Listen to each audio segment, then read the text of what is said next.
ప్రేమ ఎలాగైనా దొంగ దెబ్బ తీయాలని చెప్పి రోజా ప్లాన్ వేసిన ప్రతిసారి చామంతి ఎలాగైనా మధ్యలోకి వచ్చి ప్రేమ గెలిపిస్తుందని చెప్పేసి రోజా ఇంకెలాగైనా చామంతి ఇంట్లో ఉండకూడని చెప్పి ప్లాన్ వేస్తుంది. ఇంకా రమాదేవితో కలిసి ఎలాగైనా చామంతి గుణకు పెళ్లి చేసి పంపించని చెప్పి పక్క ప్లాన్ వేస్తుంది. అలాగే పంచదని పిలుస్తుంటది.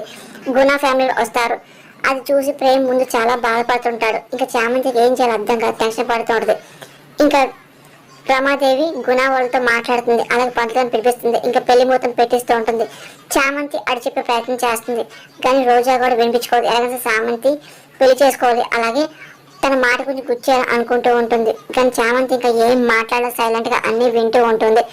రమాదేవి అలాగే రోజా పక్కా ప్లాన్ తెలంగాణ సరే చామంతిని ఇంట్లో పంపించని చెప్పి అనుకుంటారు.